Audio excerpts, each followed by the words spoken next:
Good morning. My name is Terry D'Angelo, and I am Manager of Congress and Events with the Federation for the Humanities and Social Sciences in Ottawa. Welcome to Ryerson University, the Mattamy Athletic Centre, formerly known as the Maple Leaf Gardens. You have to admit, whether you're a Leafs fan or not, this is a pretty cool place.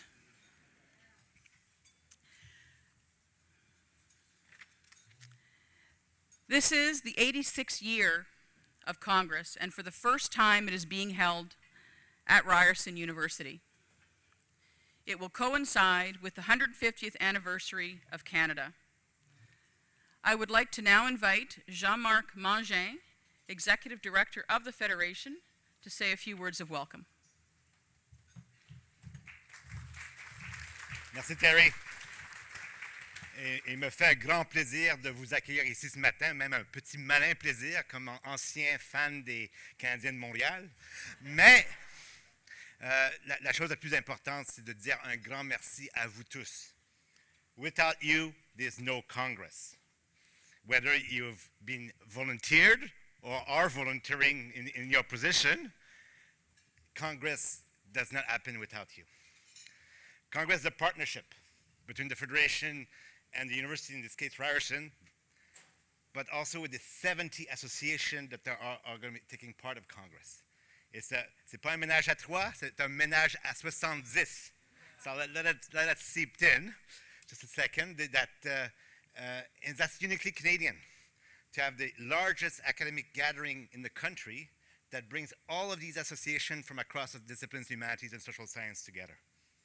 Uniquely Canadian. There's nowhere like anything like this anywhere in the world. To have something that brings so many people on the for multilingual academic catering. So so I'm very pleased to be here. I'm very pleased to see you. I'm also very excited that we had Ryerson for the first time, and that I invite all of us to embrace the unique downtown urban nature of Ryerson, the amazing diversity that's on campus in the city. And to really embrace it. And Marco is going to talk. The academic convener is going to talk about the team a bit later. But it's a fantastic team. It's a timely team. In terms of we'll have the eyes of the public next May and June on us as a community. So what do scholars have to say about the future of Canada? So I invite you to be imaginative, ambitious, to open up not only to other associations in terms of programming, but to all participants at Congress, to open up to the public, to take advantage of the tools and programs that the Federation has got for you. We'll go through those a bit later. It's our chance to, and your chance as a volunteer in shaping the programming of your own association, to be innovative and to help feed this national conversation about ideas in a world that dismiss ideas, culture, Trump. The importance of evidence, the importance of conversation is key for our future. So, and inviting us collectively to create that space for conversation. Donc, sur cette note, je vais vous dire merci, bon courage et bonne chance. Et I'm sure we'll have a great success come May and June of next year. Merci.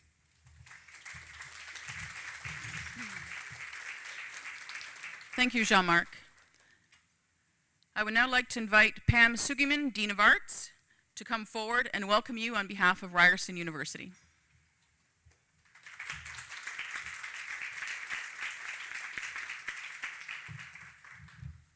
Thank you very much, Terry. I'd like to welcome everyone here this morning, and we promise that when we convene or reconvene in, May the 27th until June the 2nd, the weather will be better, less wind, and hopefully no rain and lots of sunshine. So I do want to extend a warm welcome to everyone here. Thank you for taking on this work, and this for many a labor of love as well. But we recognize that it is hard work. I'd just like to say a few words about Ryerson, the Faculty of Arts. As many of you do know, because some of you are here from Ryerson, Ryerson is a leader in career-oriented education. We have a long-standing commitment to engaging our community. We are distinctly urban in character, which is something that will be impressed upon you. I'm sure you've observed it yourself already. We have a strong focus on the city, and that makes sense being a downtown core university. We're also a highly diverse university, and that's reflected in our students, in our faculty, in our staff, in our research, and our teaching curriculum. Ryerson is home to more than 41,500 students, including 2,400 MA and PH students, and I can assure you that they have a strong, high level of engagement in Congress and are already very excited and planning all sorts of activities, programming activities, and wish to be very integrated in the planning process. On behalf of the Faculty of Arts and Ryerson as a whole, I'd like to express our commitment to hosting the 86th Annual Congress, and as Jean-Marc said, for the first time at Ryerson University. And of course, Congress coincides with the 150th anniversary of Canada, and that's something that Marco Fiola will be speaking to in a few minutes. It's also my pleasure to welcome our special guests who are sitting, I believe, at the table over here by the window. Special guests from the University of Regina, which is the university that will be hosting Congress 2018, so welcome.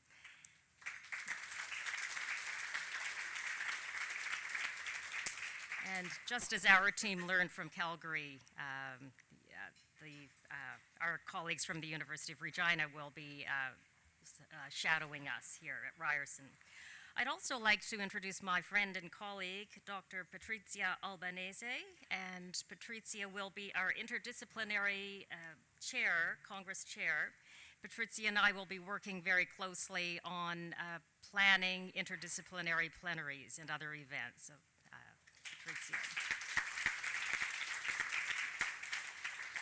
And finally, I wish to thank our extremely hardworking Ryerson team. I'm sure that many of you have already interacted with them.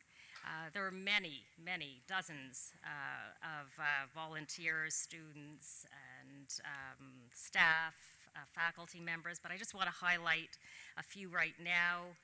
Tony Conte and Meg McLean, and especially Charmaine McKenzie, who has just been phenomenal and will continue to. Thank you very much.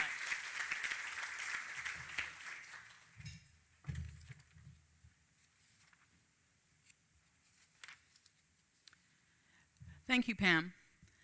We still have a few more words of welcome. So again, on behalf of Ryerson University, our 2017 academic convener, Marco Fiola.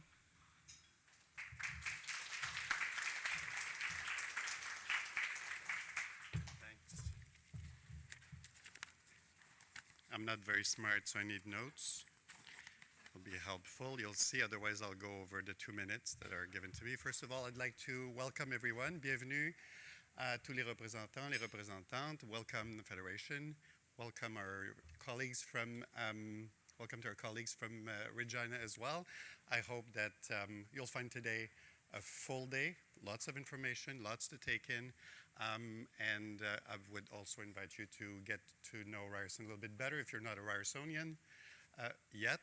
I would like you to get to know Ryerson a little bit better, take advantage of the tours that are offered to you. As academic convener, I'm often asked, what did I do to deserve this? And depending on the look on the people's face, I see that they're seeing this as a life sentence or as a great promotion. There are a number of, I think, qualities that you need to have You have to be part of a great team. That's the first thing. The second thing, you have to be flexible, I think, because people come at you with different requests, different questions. You also have to have good, I think the main thing is probably a good sense of humor. Lots of things happen and you have to be able to roll with the punches. I was coming in this morning trying to come up with a funny joke, but I guess I failed that test and it wasn't very funny. But you do have to be flexible. Your time is no longer your own. Your schedule is no longer your own.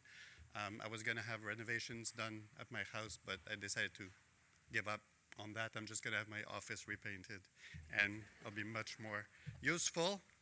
I was also asked to speak a little bit in more details this morning about our theme, or themes, if you want, because the themes are related but different. They're not an exact translation of one another, but somehow they are connected. In the English theme, I have to look at my notes, but the English theme is the next 150, from far and wide. We wanted to have a theme that was as wide, encompassing as possible. We wanted to have a theme that was as inclusive as possible. We wanted to have a theme that was also a reflection of the sesquicentennial. That's also another thing you have to be able to do if you're a convener. You have to be able to say sesquicentennial, 150e anniversaire. You have to be able to do that and pepper your conversation with sesquicentennial. So the theme had to be fairly wide, but also focusing on the fact that this is the 150th anniversary of our country. En français, you also know that in English, it does refer to a famous line of our national anthem.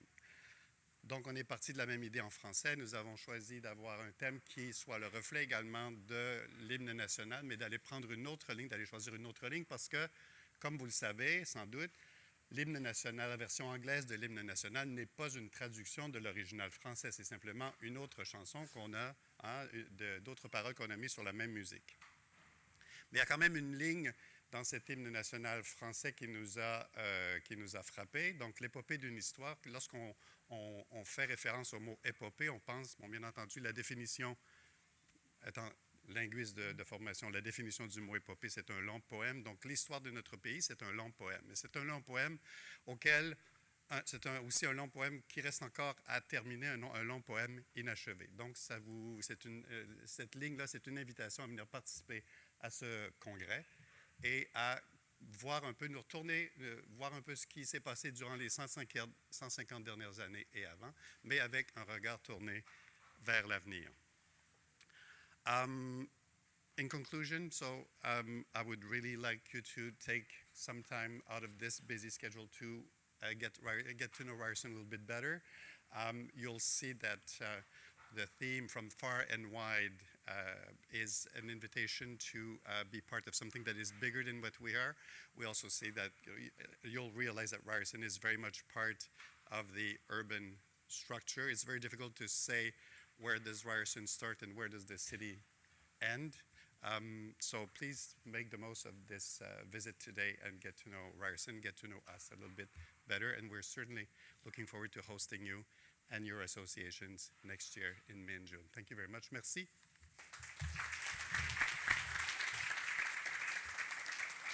Thank you, Marco. Now's the time I'd like to introduce members of the Congress 2017 logistics team from Ryerson University. If you could please stand as I call your name.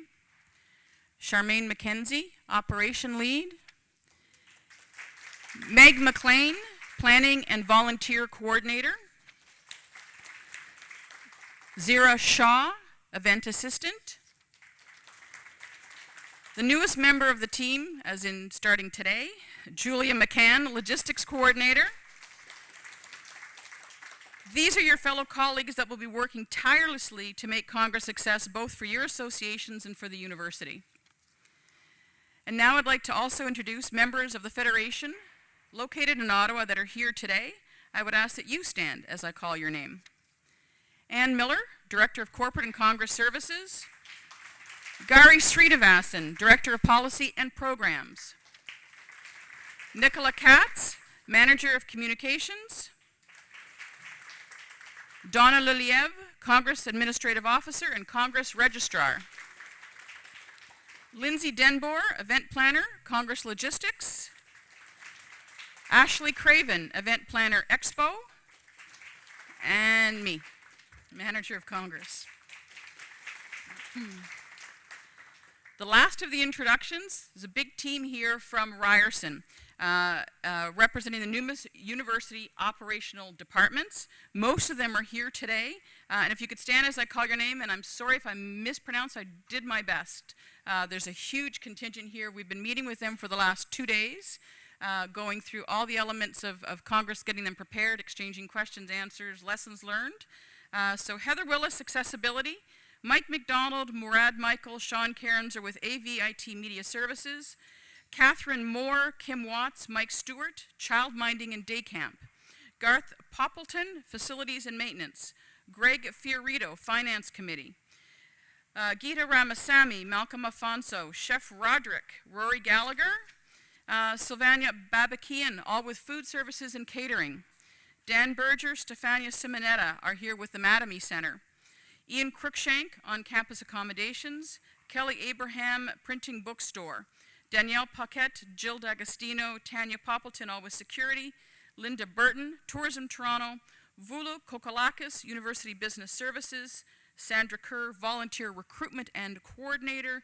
Adam Anthony, Carrie Bailey, Tony Conte, Wayfinding and Signage. It takes a village.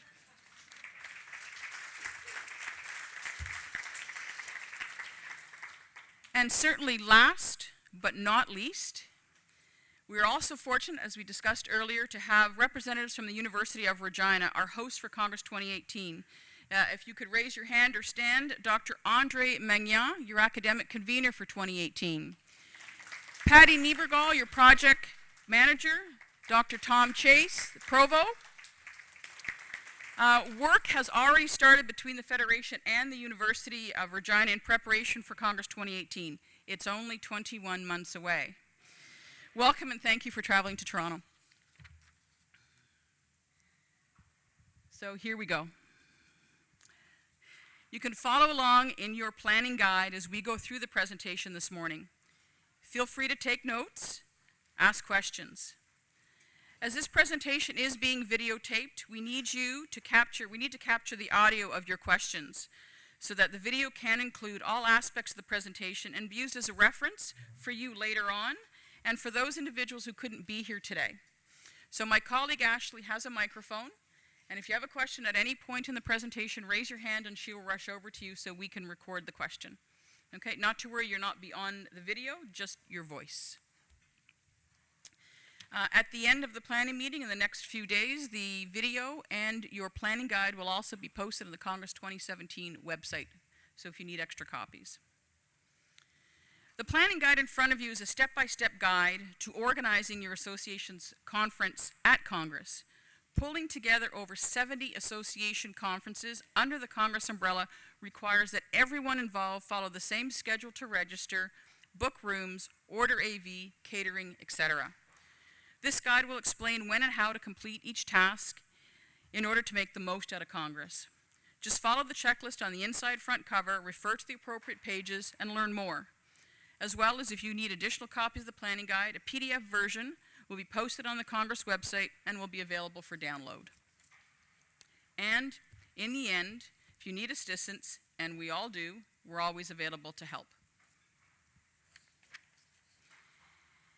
In the 8 months that are before us, we'll work together to plan a fantastic Congress. Our goal is to assist you in delivering a positive meeting experience for your association members and attendees. The planning guide is a key tool and a resource. You can refer to it for detailed information about every aspect of the planning cycle, from registration to requesting a room, audiovisual, catering service, to apply for funding, promoting your association's program, and so much more. As a few of my colleagues alluded to earlier, the Congress theme. This is the basic start for all associations. The theme for Congress 2017, located on page 3 of your planning guide. From far and wide, the next 150. The Congress theme acts as a unifying concept that bridges the multiple association conferences your programs together. We encourage you to keep the theme far and wide, the next 150 in mind as you start planning your programming. Program chairs, PCs, LACs. I hope by now you have a sense of why you are here. As a PC, program chair, LAC, local arrangement coordinator, you are the key to your association's You are the key to your association's program and planning during Congress. You are the main link between your association, your members, as well as between the Federation and the university. I would encourage the LACs to find and introduce yourself to some of the association representatives here today. I understand that some of you may not have met. So you may have associations that have traveled here from other locations. The LAC, you're here locally, you may not have met, so make those connections later on at lunchtime. We're all going to go through this planning cycle together. As a PC, LAC, or association organizer, here are some of your responsibilities for planning Congress. You'll be reviewing weekly emails, planning and logistics, communicating to members on Congress details, planning and promoting programs, completing all tasks by deadlines, participating in the monthly countdown to Congress calls, providing feedback on post-Congress survey, and reviewing all invoices post-Congress. This is just a few of the tasks you'll be responsible for. We've outlined on pages 4 and 5 of the planning guide a detailed checklist of tasks, due dates, action items to help you and your association plan and take advantage of what Congress has to offer. There's also that task checklist on the inside front cover. If you want, you can tear it out, or you can print it from the Congress website and keep it handy and close by. Organizers' tools. As organizers, you were handed documents today when you arrived, specifically called the Association Data Overview. It contains your association's administrative details and data for the last 3 years. Total number of registrations per year, including how many registered on site, revenue, logistics expenses, conference fees, number of rooms requested, and contact names of past PCs and LACs. We provided this data as a tool to help you plan. You now have 3 years of history for your association. You now have your registration numbers for the last 3 years. The report shows your numbers just before Congress starts. I keep thinking it's changing. It's flickering on me, isn't it? Yes. Okay, the report shows your numbers just before Congress starts, and then what your final registration numbers are. You see the sample above. The difference between these two numbers, the part that's highlighted in yellow, will be the number of individuals that register on site for your association. We believe that many associations may not be aware of actually how many of their attendees register on site and how this may impact your planning or your food and beverage requirements. By seeing the last 3 years, this data should help you to project and plan your catering numbers, ordering of printed programs, etc. You now have 3 years worth of revenues and expenses. Ideally, your revenue line exceeds your expense line, or at the very least, you're breaking even. If your expenses continually exceed your revenues, perhaps a review of your registration fees may need to take place. This year, for the first time, we were able to provide you with numbers and sizes of the spaces you've requested for the last 3 years. Again, this should assist you in planning your programs and sessions. And yes, keep calm. It is only data. And finally, on that report you have are also the individuals who were in your shoes at Brock in 2014, in Ottawa 2015, and in Calgary. Reach out to them. Pick their brain. They're vast of information. They've all been through this, and sometimes there's no point in reinventing the wheel when a quick phone call can help.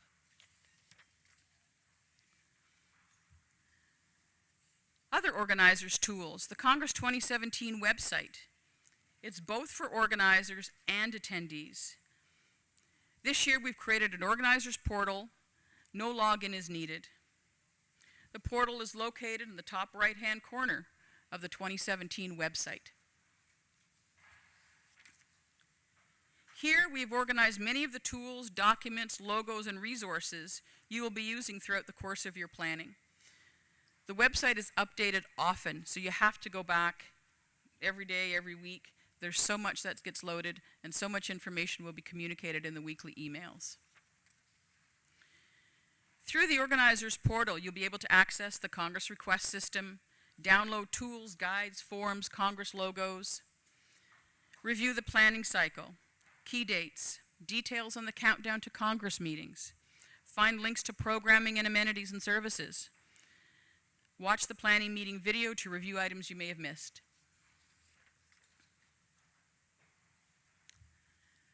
The Congress request system. The Congress request system is a system that you will use to consolidate all of your requests for Congress in one location. It is a request system. It is not an event management system. Both the Federation and University have access to view and process your requests.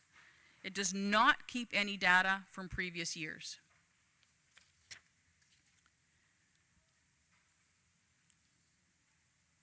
This is the only system you should be using for all of your needs and requests. I'm going to get on my little soapbox for a few moments. I cannot stress enough how critical it is that you use this system. And to some, this may be an obvious thing to use the request system. However, each year we do have associations that request spaces and services outside of the system, and every single time it's a problem. And I'll explain why, and some examples.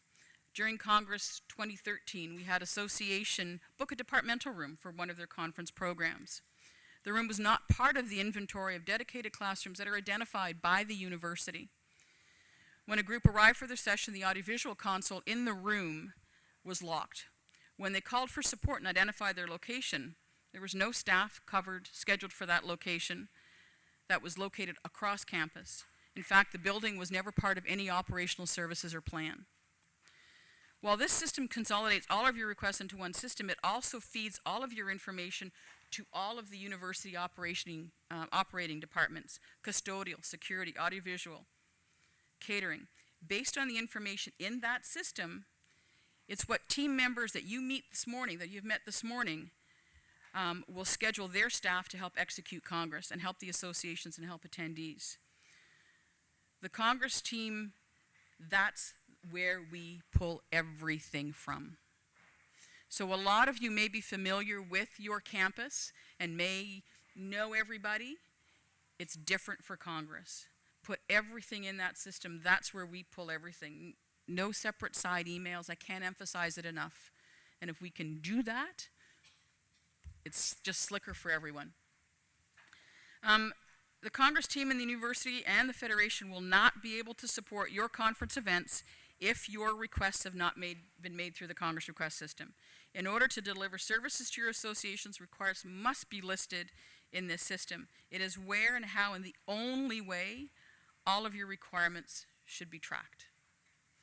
And now I'd like to introduce my colleague Lindsay Denboer, who will go through in greater detail the Congress request system to help you be prepared. Lindsay.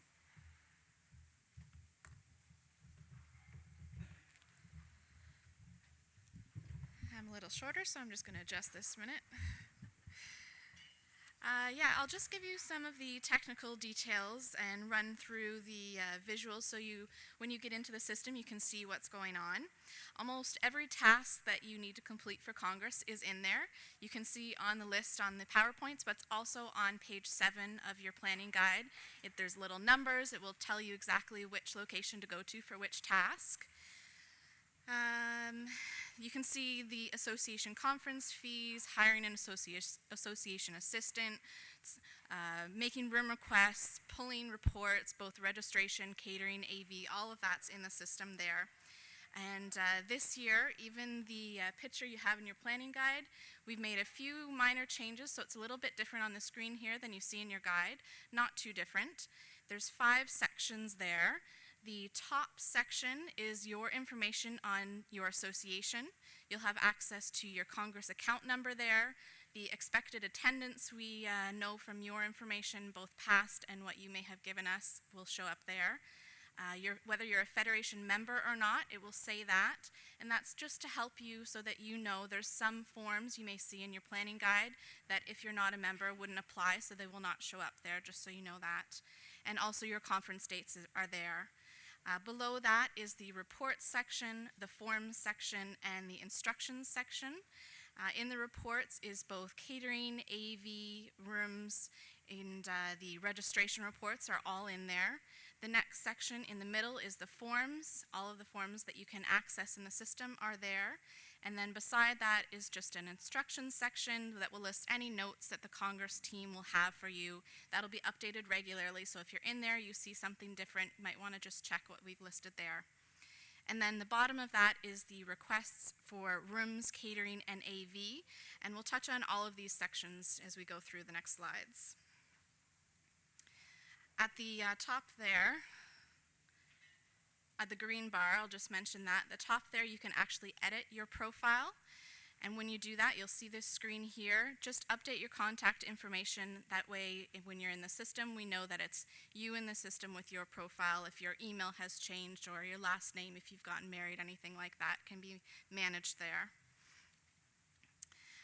In the form section from the middle of that dashboard, if you click on the form name, that's how you'll access the form. In the boxes to the side, if there's a green check mark, that means your form has been submitted.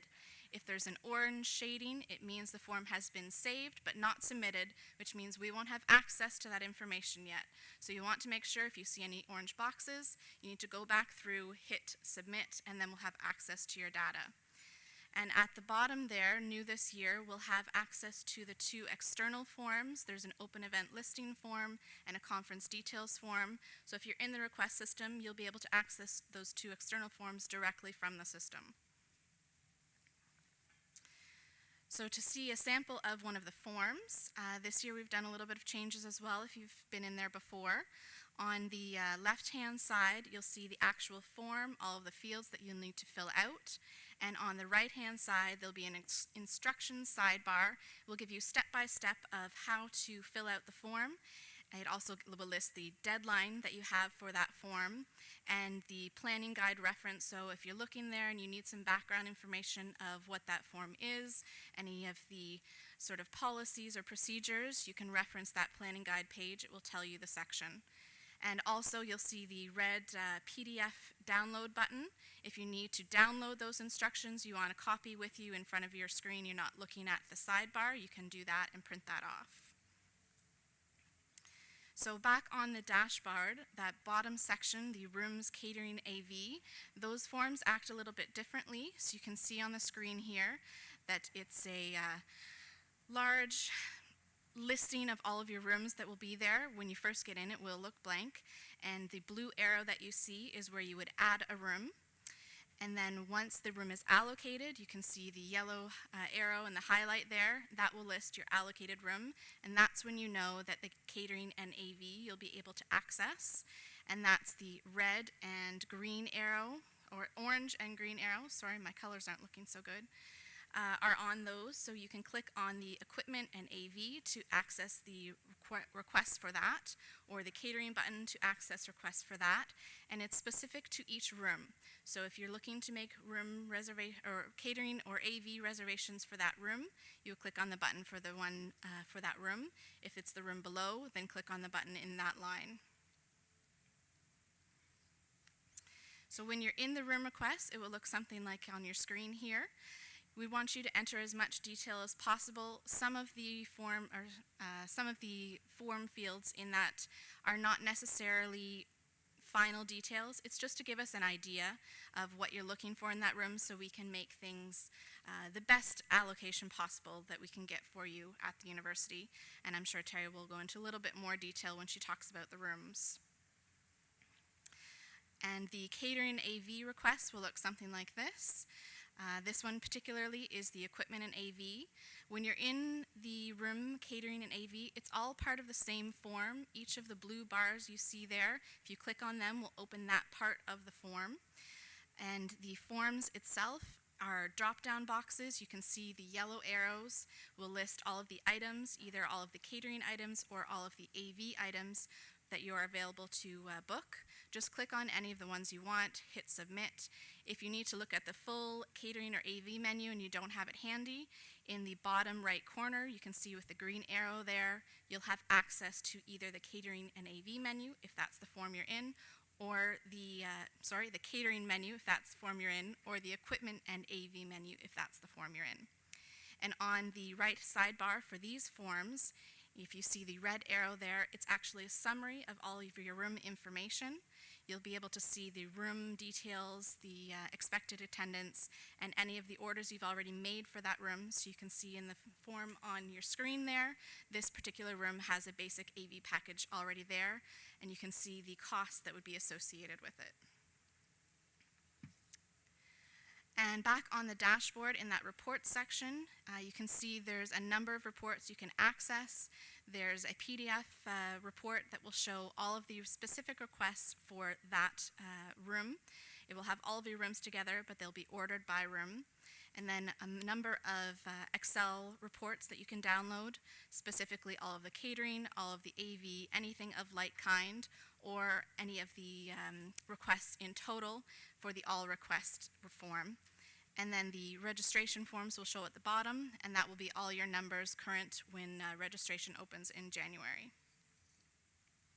So to access the form, you go to the organizers portal, which I'm sure you'll be well aware of. The link is on the screen, and you'll also have that in an email that will come tomorrow, and you'll have your password and username sent to you, the PCs and LACs specifically, so that you can access that form. I'll give it back over to Terry.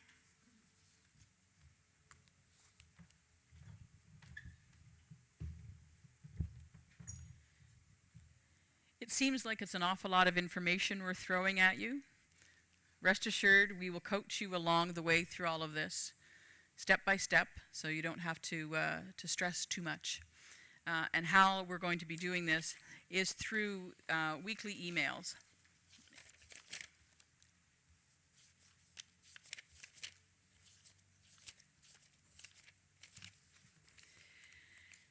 The weekly emails will be sent every Thursday. It will go to all PCs, LECs, and other association representatives. It will remind you of upcoming deadlines, meetings, calls. It includes valuable information on programming that should be highlighted and passed on to your members. And it's critical that you review these emails on a regular basis. Even if you are a seasoned organizer and you've been doing this for a bazillion years, we change so much year over year.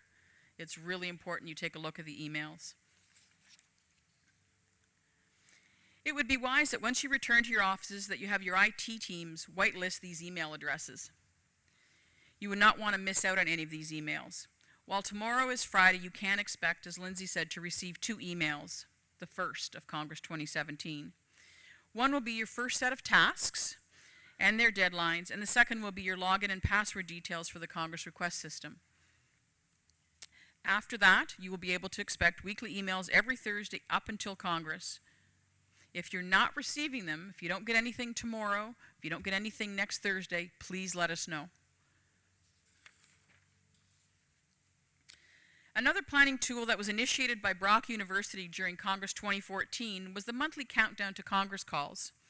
These were so successful that we've continued them ever since. They are monthly 1-hour meetings on campus, usually during the lunch hour. It's an opportunity for LACs, PCs, and association representatives to meet, share ideas, ask questions with peers and with members of the university and the Federation Congress teams. If you're not from Toronto, can't attend in person, no problem. You still can call in to participate. Details on the location, teleconference access numbers will be sent as part of those weekly emails. Some of the discussion topics, they do vary from month to month, but they can include how to promote your Congress, upcoming deadlines and tasks, what Congress events are being planned, best practices for putting a conference program together, how to properly request rooms, catering, audiovisual, funding applications, etc. Here are the dates and deadlines, here are the dates and times for the calls.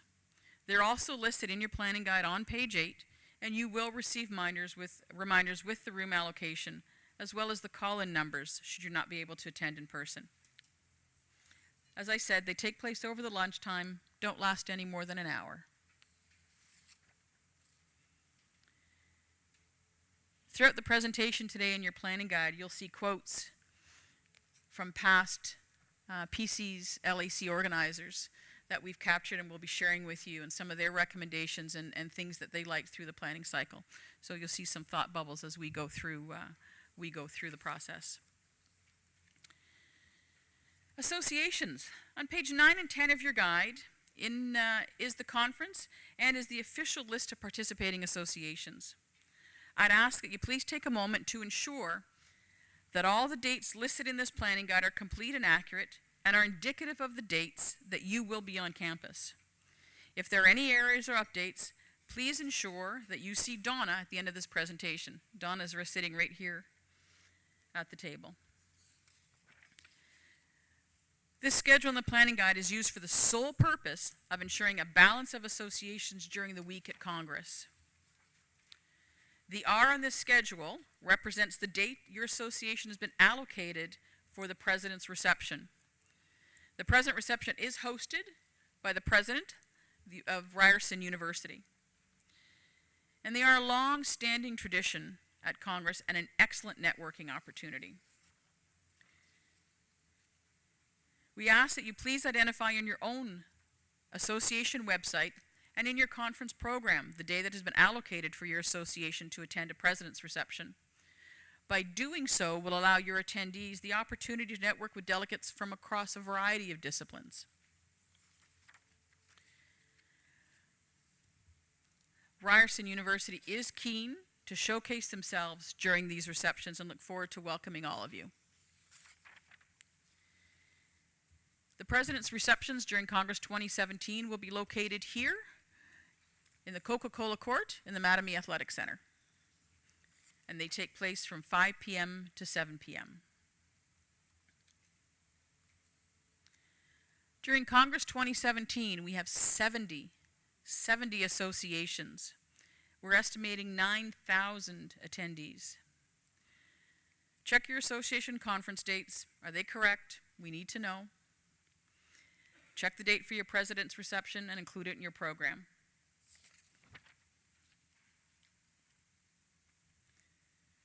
Financial information. This is now page 11 of your planning guide. Each association has their own account. The Federation collects your conference fees on your behalf. All Congress expenses are tracked to your account. Off-campus services or venues cannot be charged to your account. And after Congress, once the invoices are received from the university, the Federation will compile your expenses and revenues and will send you a statement for your review.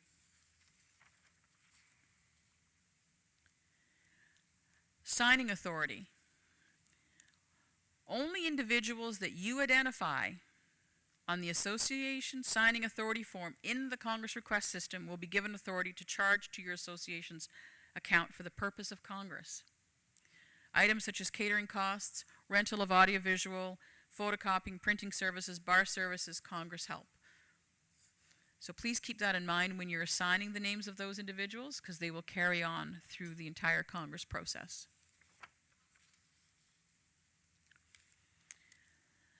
Registration fees. They're broken down into two components, the association conference fees and the Congress fees. The association conference fees and the Congress fees. The payment for both fees is mandatory for everyone, all attendees, associations, including speakers, panelists, presenters, administrators, management, organizers, those chairing or attending a session. And once again, everyone must register through the Congress registration system for the specific association they are participating in. This includes any association affiliate or subgroups that are meeting under your association umbrellas.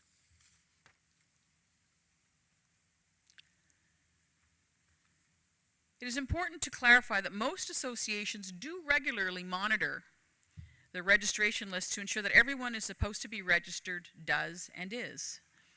Most associations participating in Congress will use the registration fees to cover operational expenses or fund special projects throughout the year. Therefore, not collecting registration fees from their members is not an option. And while most associations are diligent, some associations are more relaxed and do not monitor name badges to ensure that individuals that are in their session, in their events, are in fact registered for Congress and their association. As a result, this can have a future impact on registration fees and also withhold much needed funding for your own associations. The Federation reserves the right to charge association Congress fees for any attendees, speakers, presenters, panelists, administrators, managers, who attend sessions but fail to register. This is how you can tell if someone is registered for your association. The blue badge on the right has a black bar. This indicates that an individual has not registered or paid for any association. The yellow badge, while small, does have the acronym of the association that he registered and paid for. Some attendees could have multiple acronyms. We do have a good percentage of individuals that will register for 2, 3, 4, and even 5 associations during conference. And they each pay for each one of those associations. And so the acronyms, they may have 5 acronyms on their name badge. So I encourage you to monitor your registration lists frequently, compare them to your speaker lists, make sure your staff and teams and everyone is registered. And you can go through the Congress request system and monitor that. Conference fees. Each of you is responsible for setting your association conference fees. You are encouraged to keep the conference fee structure simple. If you refer to section 2.3.1.1 of page 11 of your planning guide, this will give you some tips and tricks on how to do that. Your association for Congress need to be established and then submitted through the Congress request system by October the 14th. This is one of your first tasks you will be assigned to do. And a reminder, you've been provided with the historical information on what your fees have been for the last 3 years.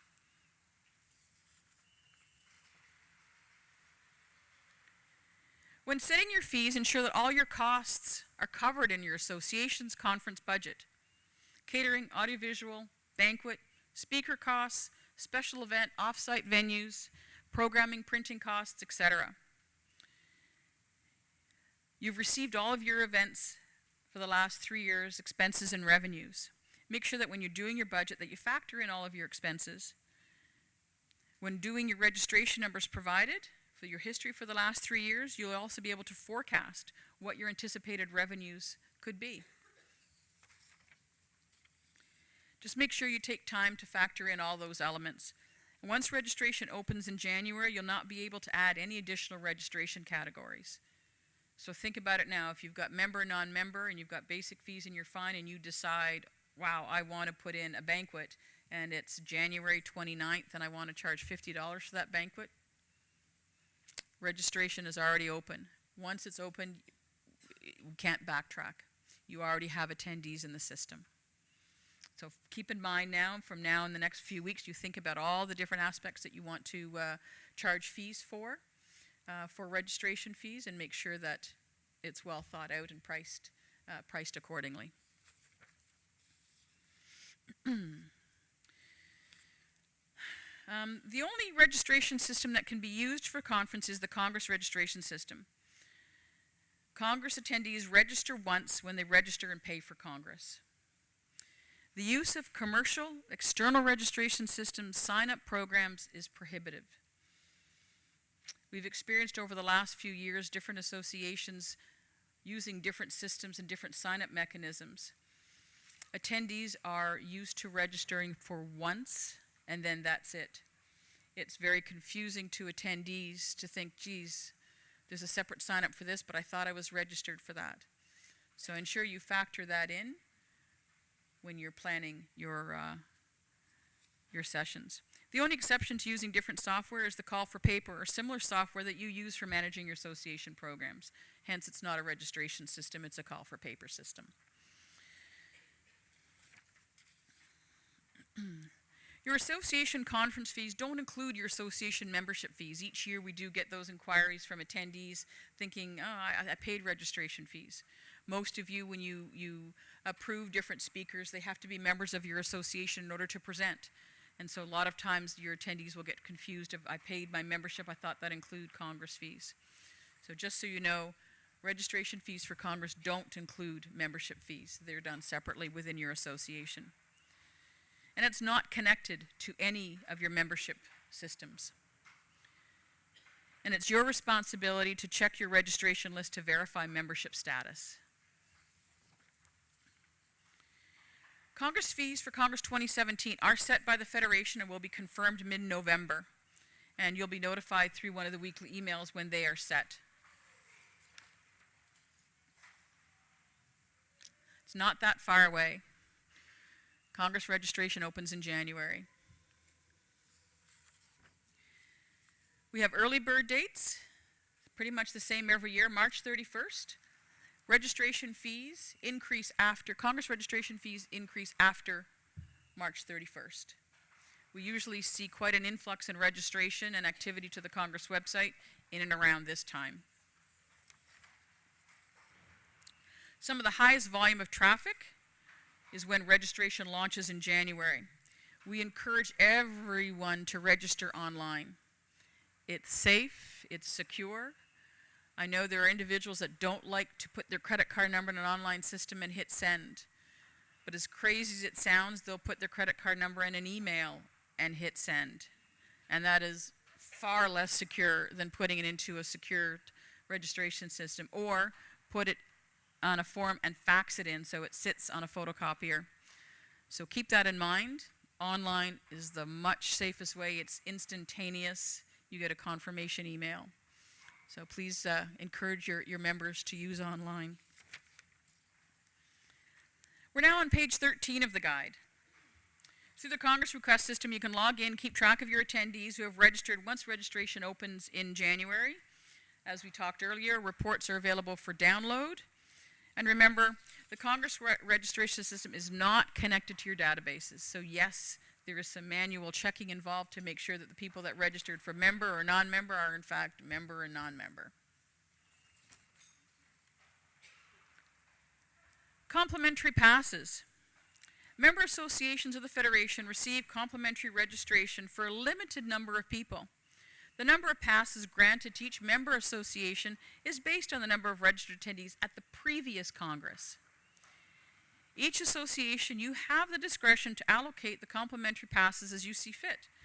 Associations have in the past applied their allotment to invited guests, speakers, PCs, LACs, administrators, or other organizers. If you don't have enough passes, your association can buy a pass and then assign that to someone else. But at the outright, you're assigned a limited number of passes, which I believe is notified in the planning guide based on your registration numbers. Am I going too fast? Everybody's okay? I get all the nods. It's a lot of information. The complimentary pass form is located in the Congress request system, and you'll get used to being friends with the Congress request system. We encourage you to use nothing but that, and that's the only system we use as well to put all the information in. The deadline for submitting your complimentary passes is February 24th. And totally understand that these can be challenges to some of you who have not maybe assigned your speakers and confirmed presenters, but you can assign them to different administrators and different staff if you haven't reached that part in your programming cycle. Those who've been assigned a complimentary pass, tell them not to register, because then we have a double booking. And odds are that those attendees will have gone into the system, put their credit card number in, have paid for their registration, and then we have to refund them and all those things. So if you're planning to assign somebody one of the complimentary passes, give them a heads up. Those passes will be done manually, and a confirmation will be sent to that individual once that registration is processed. This is a new thing. We received a lot of requests for this last year. International invitees. Consult the Congress 2017 website for information and links to Citizen and Immigration Canada. The email confirmation that registered attendees receive from the Federation is automatically generated and does not represent an invitation to attend Congress for visa purposes. It's important that you realize, and they realize that. If you're expecting several international attendees, you can register your own conference with Citizen and Immigration Canada, their special event section. which puts your association on a list, so when people arrive at our borders, they can see, I'm here for such and such a conference, your association is listed, and that helps legitimize and facilitate that process and creates an awareness. Once registered with Canada Immigration Services, their special events units, they'll provide you with valuable information and support free of charge. The Federation does not issue letters of invitation, and we cannot assist in this particular process. Canadian Association and companies, you're responsible for your international speakers and must write letters of invitation when you host business visitors from abroad. Details on the requirements for the letters of invitation are available at the Citizen and Immigration Canada website. And again, all of these links are on the Congress website, and you'll be able to click through and link them. I've been on that website. It's very valuable information and a great resource, and hopefully this will assist some of you who do have international delegates and speakers that require letters of invitation to be able to participate in Congress.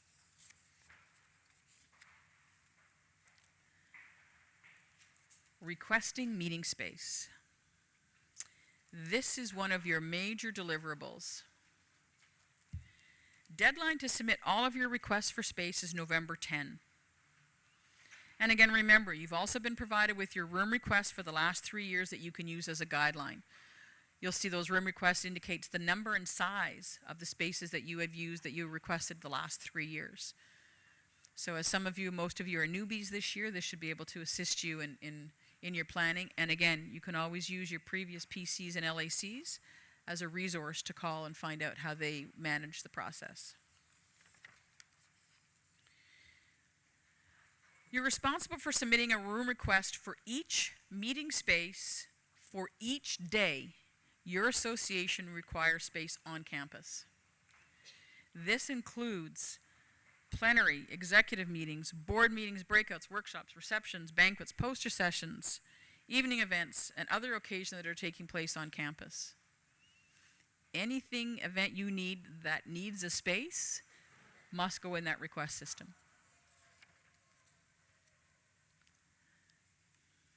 Your room requests, just to make sure it's clear, are not automatically created based on your confirmed attendance dates, historical information on what your association used, or requested from previous congresses. It's not transferable, it doesn't carry over from previous years. Confirming your association's dates that's listed on page 9 and 10 of the planning guide is not intended to confirm space that is booked for your association. It's just a date. It just tells us when you're on campus. It just tells us when the associations are here.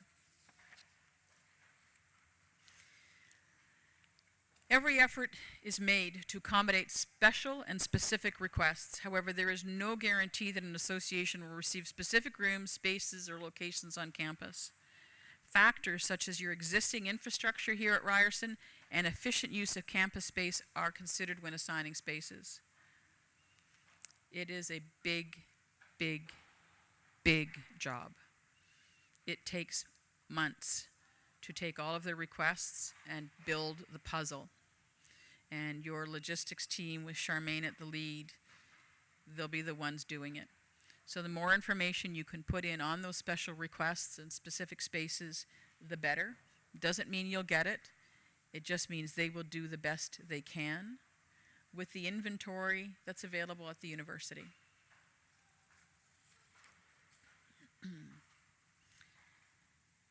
And I'll refer to this again because it's a thing. You have to use the request system. We've had associations, I've said it before, I'm going to book this room. I booked it in March. And all of a sudden Congress comes and no one has any clue that that space was booked. Go through the request system.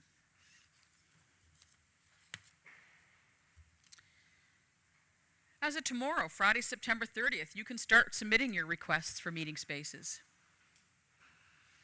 I will say, first come is not first serve. If you get them in there at 1 o'clock tomorrow afternoon as soon as it opens,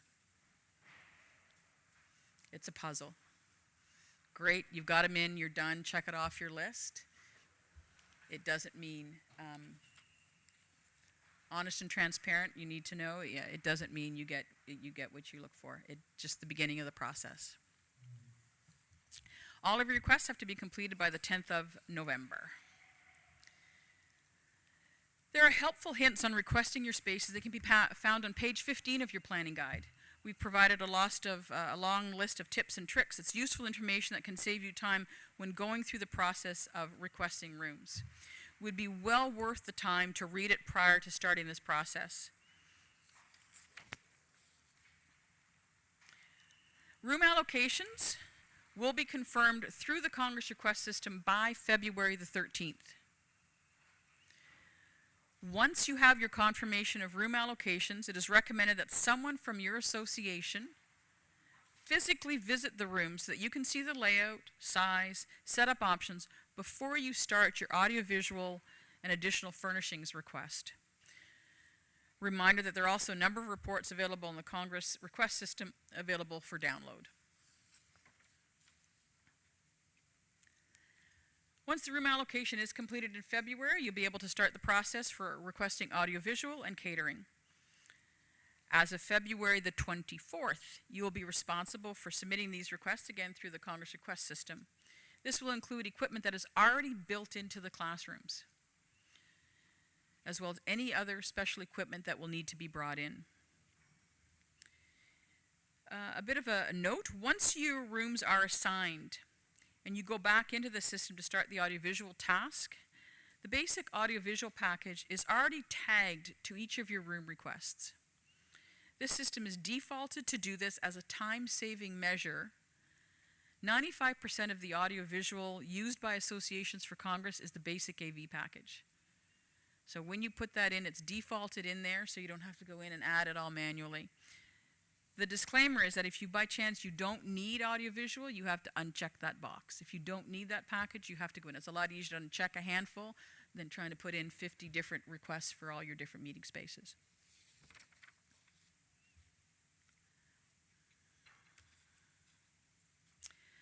Many of you representing your associations are from Ryerson University, and certainly there are those here that are not from Ryerson. It's important to remember that during the next 8 months, as you go through the process of organizing Congress for your associations, your process and systems that you are familiar with as a Ryerson faculty member may not be applicable under the structure of Congress. Meaning if you're used to walking to a classroom and just start to use the equipment because it's always been there, that will not be possible during Congress.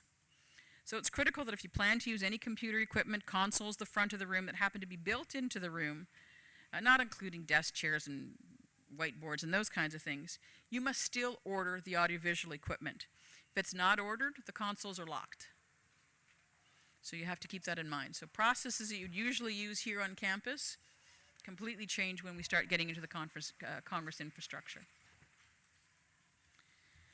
Audiovisual and equipment.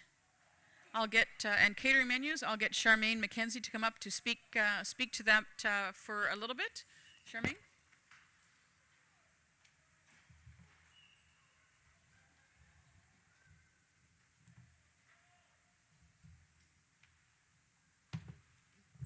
So our food services and also our audiovisual team has been working closely together over the last several months to try and complete and finalize the menus. The menus are not currently finalized, but what we have been doing is doing a bit of research and taking advice from previous host universities on what worked and what didn't work, and using that advice to be able to complete our menus and taking all of that into consideration. So they are near completion. And we will be able to share them shortly, but just not as yet with the team.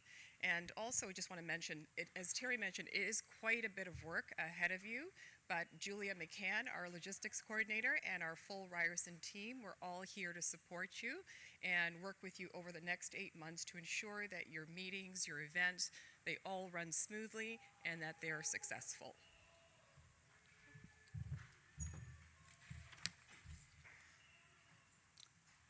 Thank you, Charmaine. As with audiovisual, starting February 24th, you'll be able to also include any catering orders into the Congress request system once the room is assigned.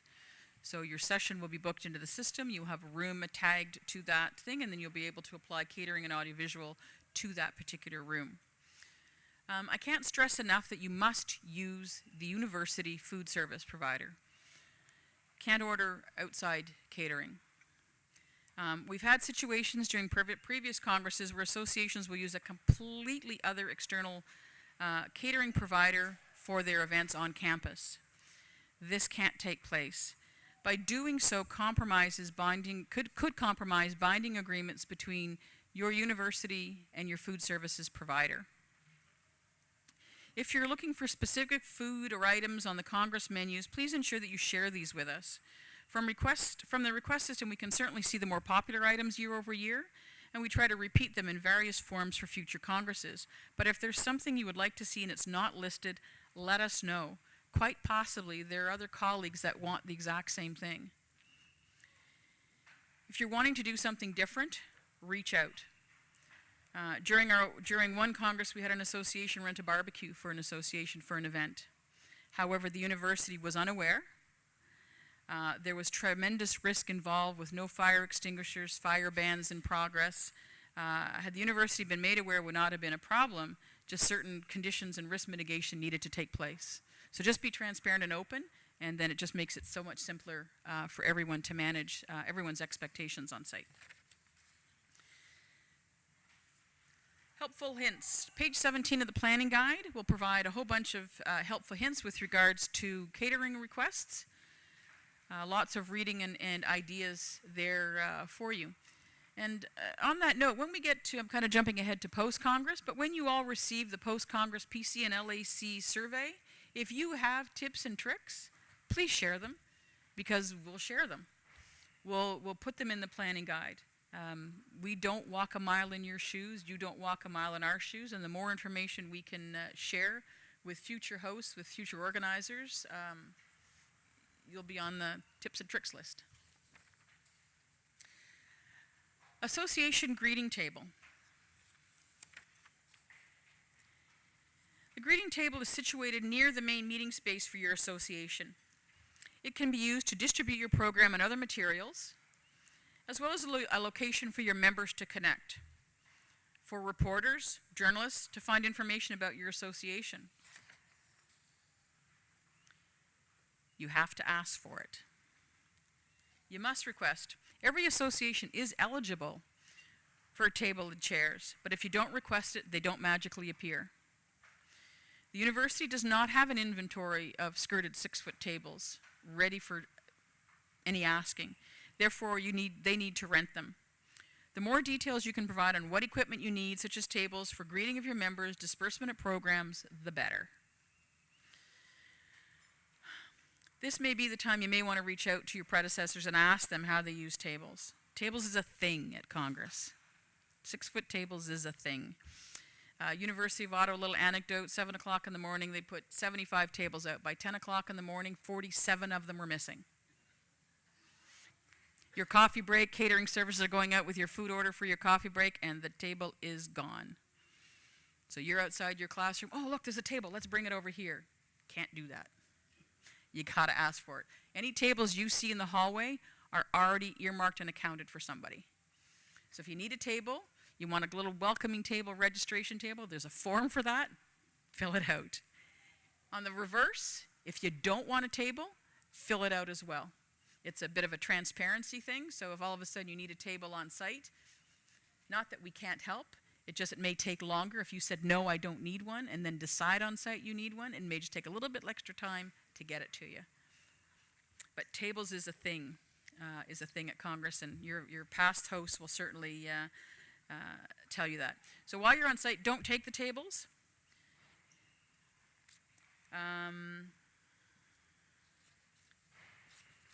Yes. Hiring an association assistant, page 18 of your guide. Through the Congress request system, you can hire help.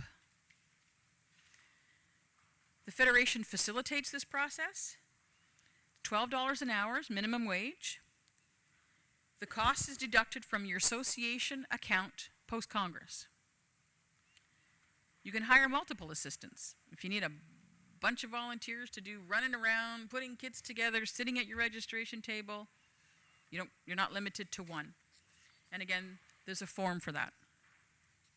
Association assistants can help you staff your greeting tables, respond to inquiries to your association attendees. While you're off taking care of things, they can be the standing person that's there all the time. Direct your attendees to your events. Be available to sign catering deliveries. So you've got that common factor of somebody staying at the registration desk when your coffee arrives. Someone needs to sign for it. Someone from your association needs to receive it. Assist in pre-conference setup days before you even start. There you can hire them for whatever you need. And again, there's a form and a process for that available on the website.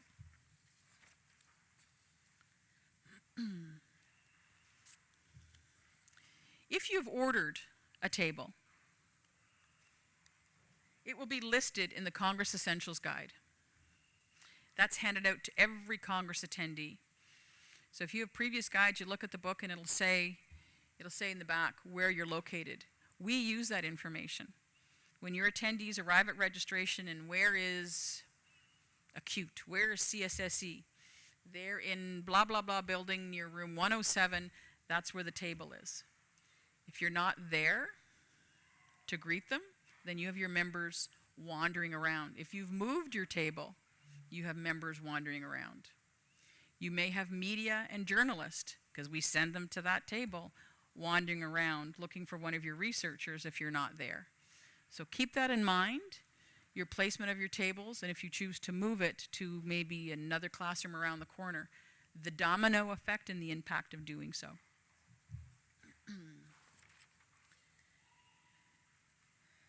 Making your meetings and conferences accessible. It's important for you to know ahead of time the specific needs of your members that are planning to attend. If you require accessible rooms, make sure you identify this in the Congress request system before November the 10th. It's important to know the accessibility levels of your meeting spaces and conference materials. Once your rooms are assigned, check them out. Make sure your spaces are accessible for certain sessions, for certain presenters. The university will work with you to provide resources to meet these requests as their accessibility inventory allows. Should someone be required to meet a request from one of your members, which the university does not normally provide, it's expected that the association and the university will work together on a cost-sharing basis. Heather Mills here at Ryerson. I'm not sure if Heather is here today. There she is. Heather Mills here at Ryerson will be the contact for accessibility during Congress 2017. And again, on page 20, you have helpful tips and tricks on making your meetings accessible.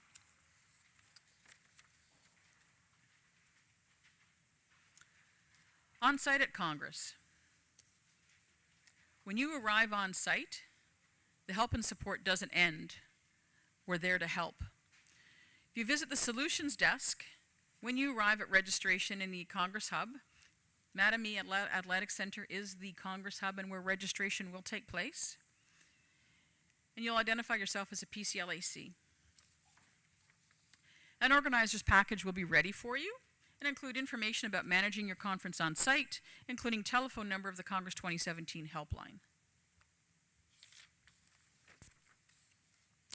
And again, here's some helpful feedback we received from one of the organizers last year.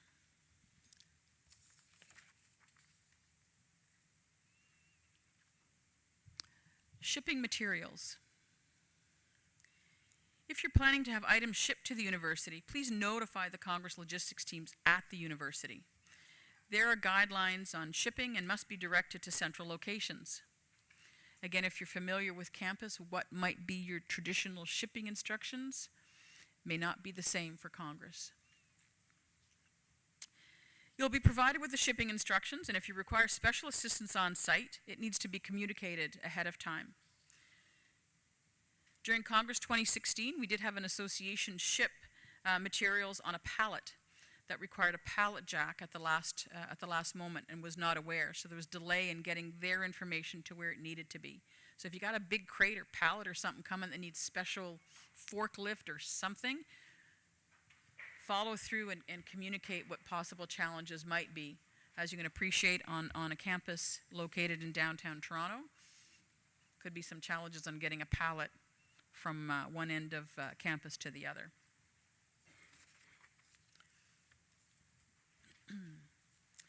Programming and promotions should be on page 22 of your guide.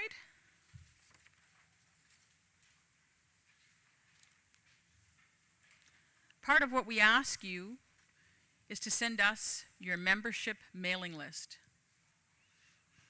Yes, you heard right. We're asking you to send us your membership lists. Privacy is respected.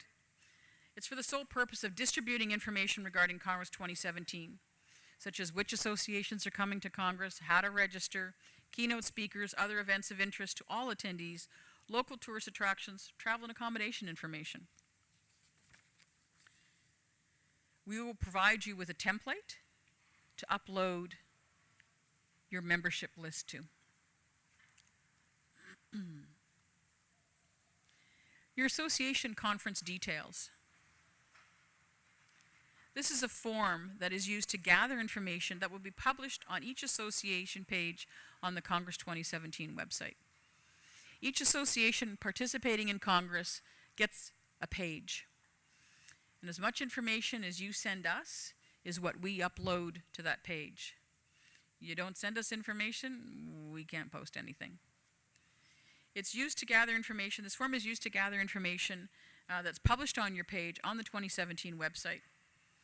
Association pages are high traffic areas. We had over 14,000 people visits between January and June each year. Many of your attendees will go to these pages, see what your programming is, your call for paper information, any special requirements. So the more information you have on draft programs, call for paper details, any of that you send us as we ask them is posted there and helps your members register and prepare for Congress. As well, media. Media come to the website a lot, and they will start looking through programs to find interesting stories, interesting research as they prepare. Nicola, our communications manager, will speak to that shortly. We're provided on the Congress 2017 website. This is not in your planning guide, by the way. On the Congress 2017 website, we are providing you with an association tip sheet. We receive feedback from Congress attendees and associations that attendees would like to present at and attend sessions from multiple associations while at Congress. Oftentimes, conflicting schedules make it really difficult for them. To make this possible, associations are encouraged to use same or similar time slots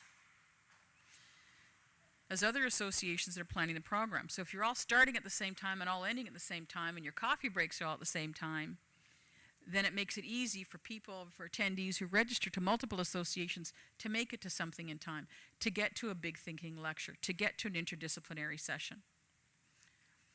It's a big learning curve, so it's not, but it's a start.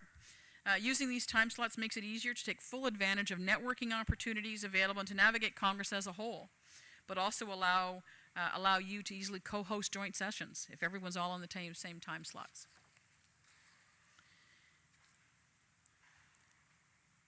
I'm not sure how well you can read these, but we've proposed time slots, some tips and tricks in doing so.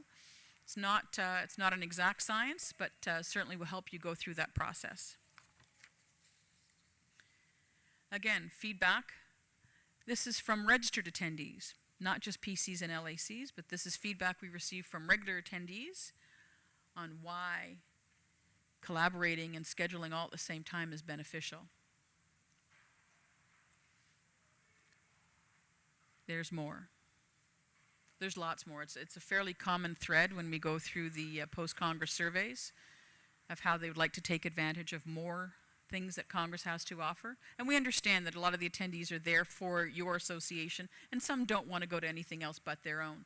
But there's a significant amount of attendees that would like to cross over and learn more about your associations. And somehow if we can streamline programming and start somewhere, That just makes it easier for everyone to become more interdisciplinary.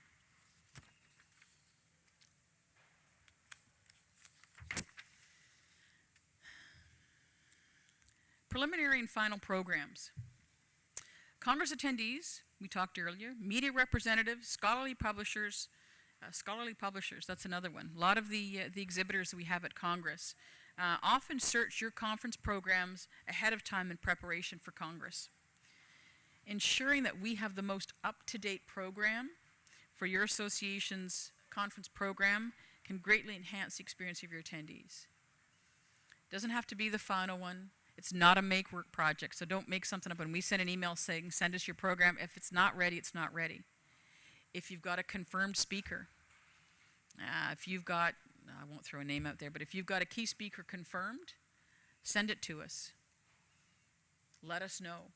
We can post it on your website, and then as people start surfing around, they know who's coming. If your program changes every week, date it and send it to us every week. We'll post it there. As soon as you have your final program, I know it's going to be at a really, really busy time close to Congress, send it to us.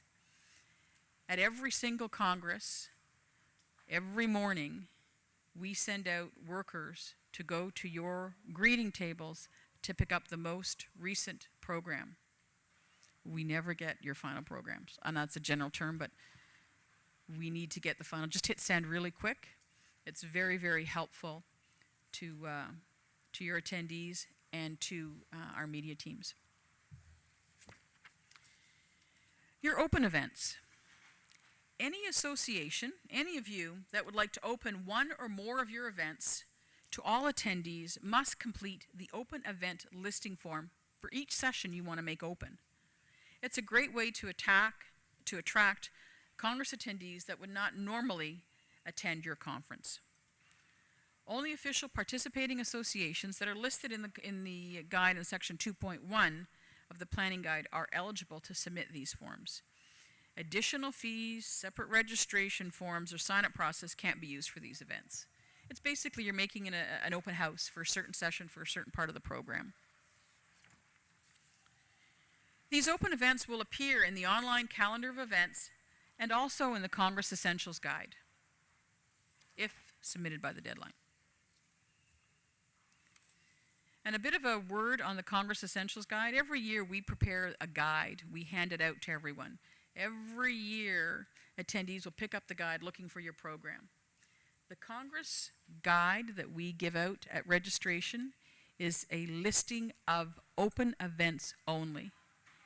As you can appreciate, we cannot possibly include all of your programs or the guide would be this big.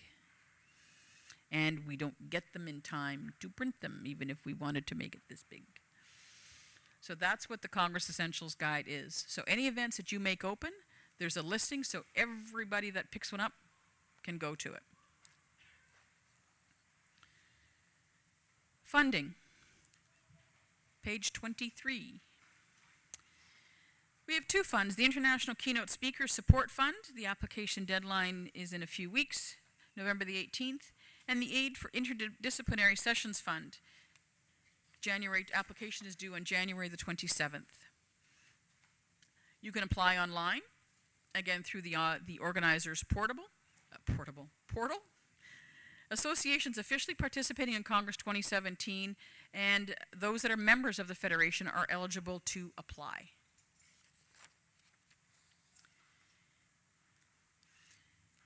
Member associations, you're eligible to make one application per year for the International Keynote Fund.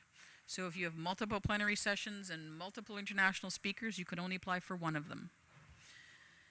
Associations can collaborate on more than one international session, but can only be the main applicant for one. Submissions pretty much every time often exceed the amount of available funds. So make sure your application, your submission is compelling. It's interesting. Post-event reports are mandatory for all awarded associations, and events that receive funding must be open to all Congress attendees and the general public. The interdisciplinary funding. This fund was established to encourage and support interdisciplinarity at Congress. Encourage associations to work together and facilitate dialogue and exchange knowledge. Again, all member associations are eligible to make one application per year for each, for the Interdisciplinary Sessions Fund. And again, you can collaborate. We've seen many associations collaborate all across. But you can only be the lead on one of them. So if you're collaborating with 3 associations, you collaborate for one, session 2 applies for the other, and session 3 applies for the other. Doesn't mean you'll all get it, but at least you can do your best to try and maximize that. Again, post-event reporting is required, and events that do receive funding must be open to all Congress attendees and the general public, and no additional fees. Registration systems can be used for signups.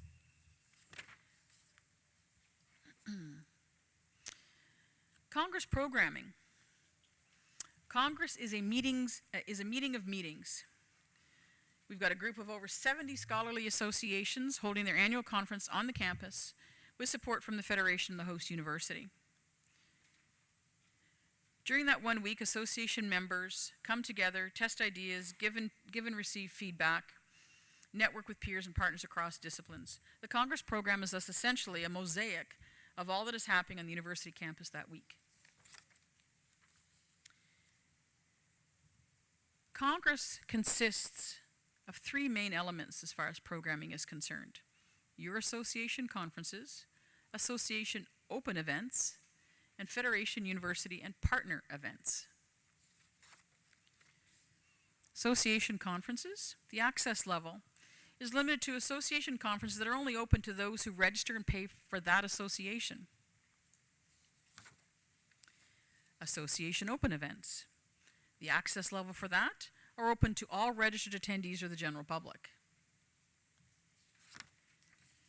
Federation and partner events, access level, Federation and partner events are open to all registered attendees and the general public. These include things like Big Thinking Lecture Series, Career Corner, Congress Expo. The Ryerson University programming, the Ryerson 150 Days. It's a series of exciting interdisciplinary programming events that are designed to engage both the public and registered attendees on diverse issues of national and global importance. The President's Receptions. We talked about those earlier. President's Receptions are the long-standing tradition at Congress, and I tell you, at 5 o'clock every single day there's a President's Reception. The lineup is like out the door. Out the door, everybody's there, and there's a buzz, and it's really difficult, as you may have all seen, for anybody to do any type of speeches or words of welcome because there's so much chattering going on. Everyone is networking. It's one of the few places where all the different associations come together, where you have the opportunity to talk to somebody or some association you would not normally get a chance to talk to.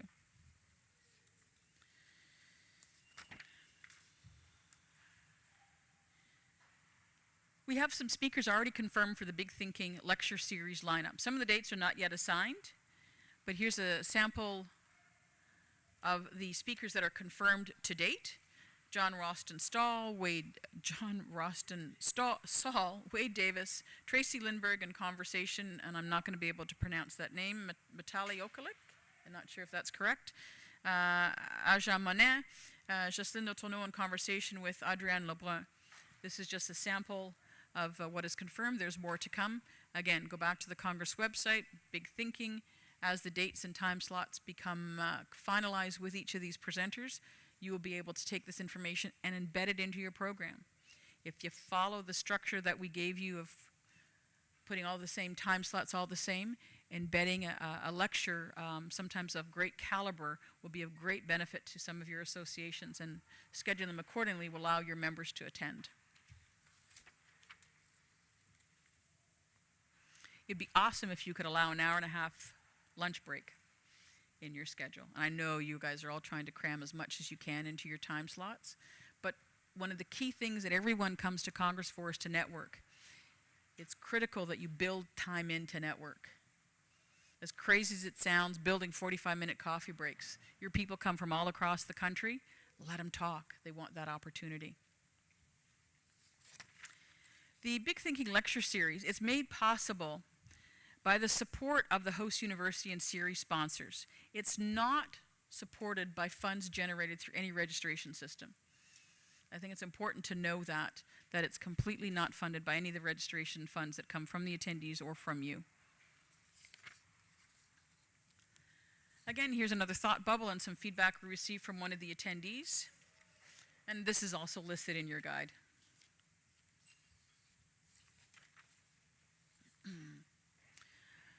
Ryerson's 150 days. Several events over the course of Congress, diverse issues of national and global importance, open to all Congress attendees and the general public. And we again ask you to try and include all 150 day association events into your program. There may be great, maybe make it becomes a keynote. Maybe it's one less speaker you need to get, and you're embedding already existing programming into your session. Once Ryerson has fleshed out and developed their 150-year programming, it too will be available on the website. And along with Big Thinking and Career Corner and all these programs, you will receive weekly email updates letting you know what's now confirmed, letting you know that the list of the lineup is final, so you can take a look at it and include it into your sessions. Or if not, advertise it on your website. Here's the lineup. Encourage your people to go. Career Corner. Career Corner is a professional development workshop series. Graduate students to established faculty, how to advance your academic career, publish and market your research, improve lesson plan. Oh, lesion planning. That's not good. I better fix that typo before that goes on the website. Improve lesion planning. Okay, teaching skills and careers outside academia. Workshops are free. They're open to all Congress attendees and members of the general public. And again, include the Career Corner lineup on your website. Include it in your program. Maybe it's a little sidebar.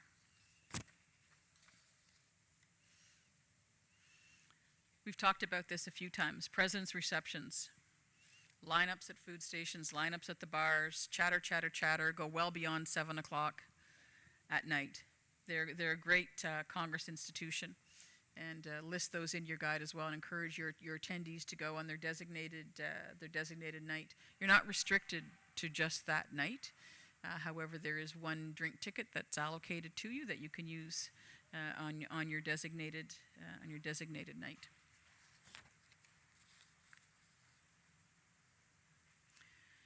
Here are the President's reception dates. Sunday, Monday, Wednesday, Thursday. Again, 5 o'clock to 7 o'clock. And the President's receptions are supported by the university. There are no Congress fees, registration fees whatsoever. They are generously offered by your host university.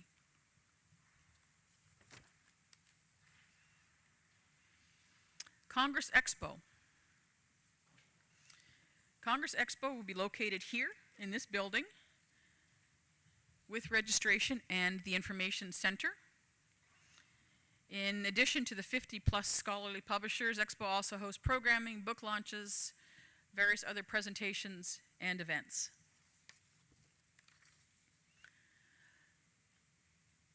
The passport game for Expo was successfully launched in 2016. It encouraged attendees to a bit of a scavenger hunt, to visit certain booths. With a certain number of stamps received on your card, you got to win. There's three prizes. One was a brand new iPad Pro, and two others was registration to Congress 2017 and 2 nights accommodation. And so after Congress 2016, the names were pulled out of those who submitted their passport applications and were over the top to learn that they had received the prizes. So we will be repeating the passport challenge again this year, and encourage everyone to come back and visit the exhibitors.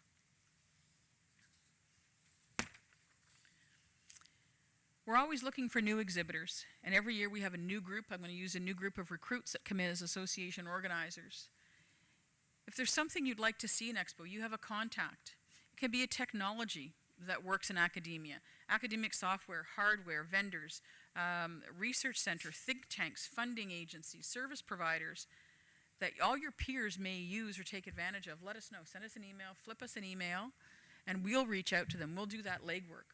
But we're always looking to grow. Some of you have been coming to Congress for a long time. Book fair, transitioned over to Expo. We want to make it grow and diversify the services and opportunities available to all the attendees. Now I'd like to introduce Nicola Katz, who will come up and talk to you with regards to communication, media, social media, and everything in between.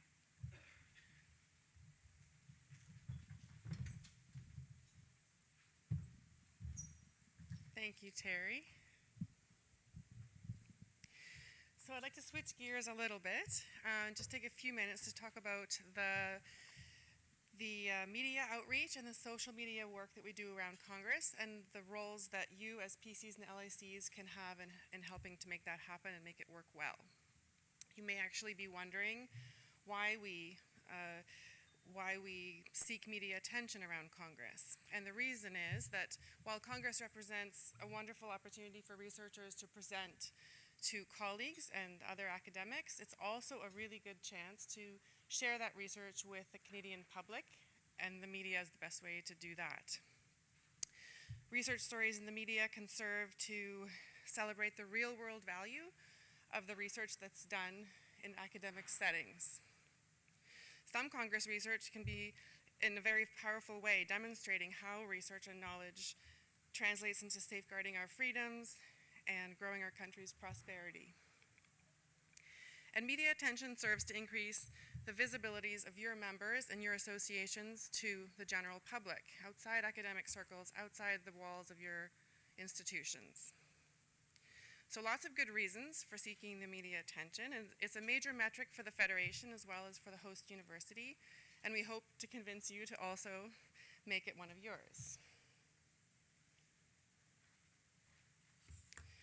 Because we like to track our media, we do actually track it quite in considerable detail. We try to ensure that every year the media attention we get at Congress is growing in both quality and quantity. Last year we were very pleased with the media coverage. We actually went up 76% from 239 stories the previous year to 421. So we were very pleased with that. It was already up from previous years, but we were quite happy. Calgary seemed really hungry for news. We had over 50 stories in Calgary outlets, mainly in Calgary Herald, but also in Calgary radio stations. So it was very good coverage for in the city. But we actually were in 73 different media outlets. Specifically in radio, we work to get researchers syndicated if they have stories that are really relevant across Canada. We try to get them syndicated on CBC radio so that they can have cross-country coverage.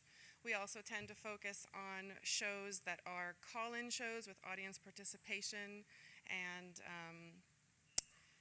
a little more interaction rather than just very short 5-minute interviews, but really we're happy to get any kind of research coverage out on radio.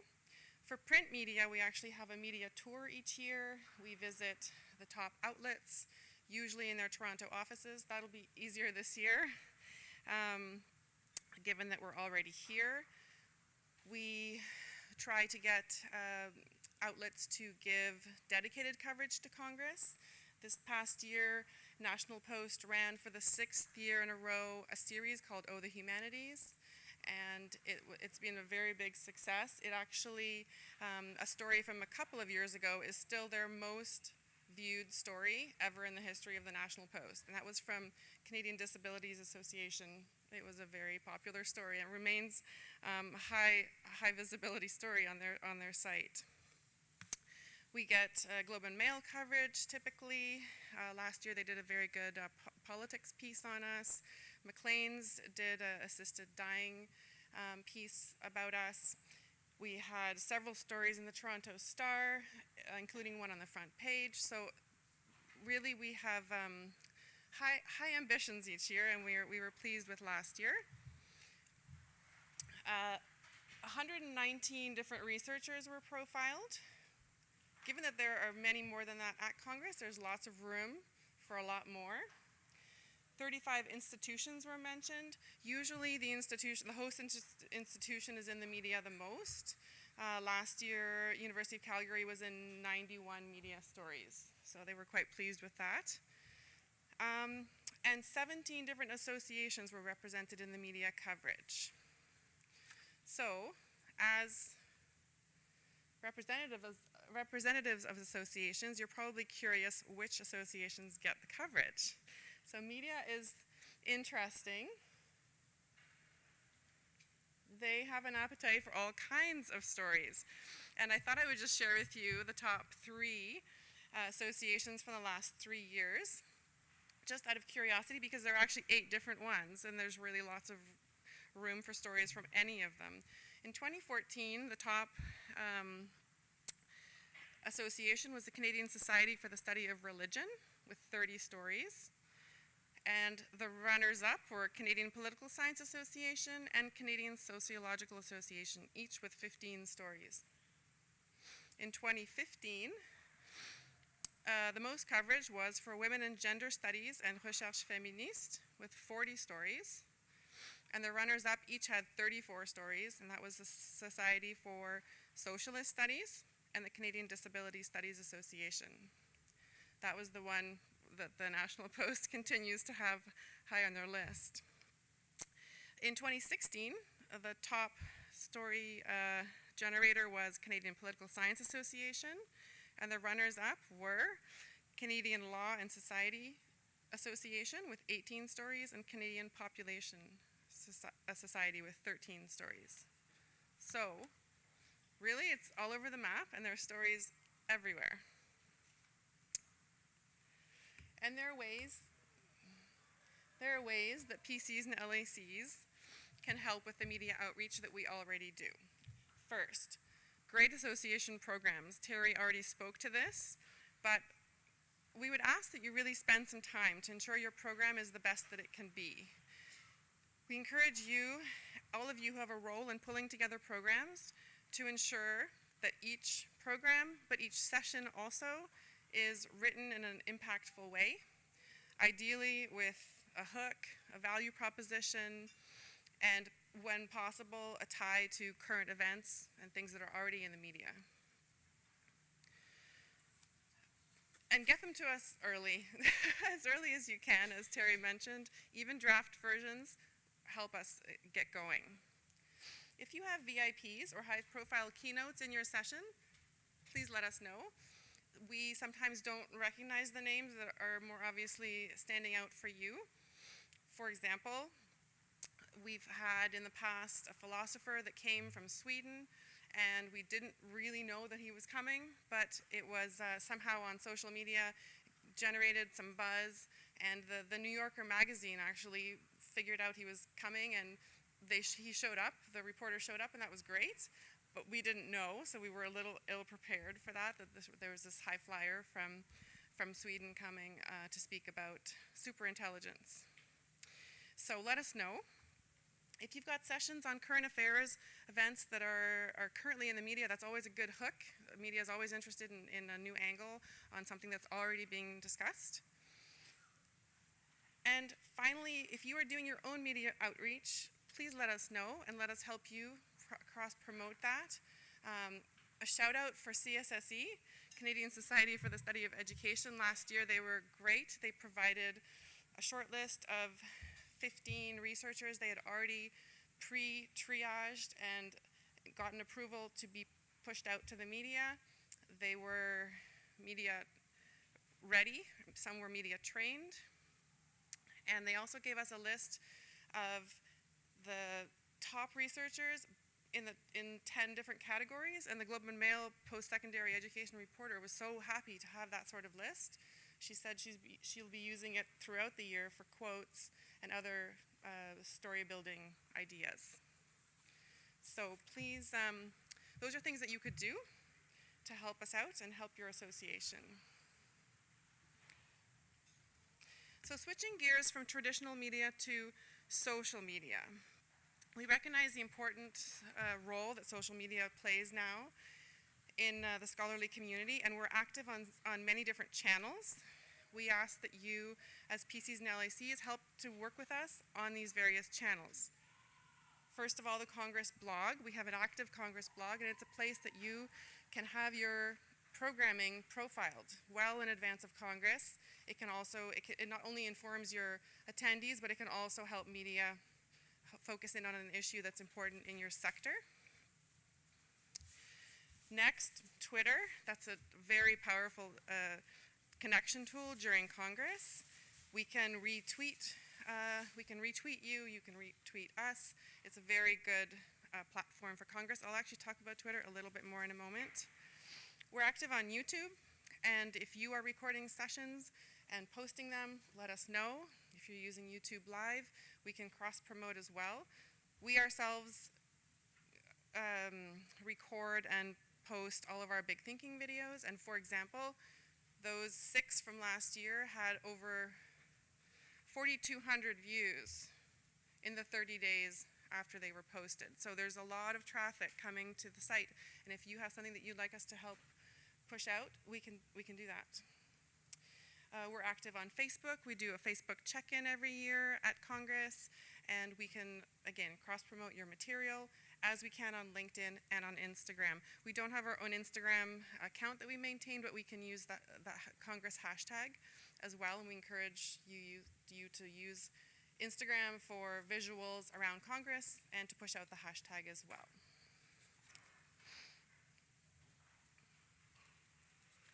So let me just speak about Twitter a little bit for just a moment, because it really is the ideal communications tool for Congress.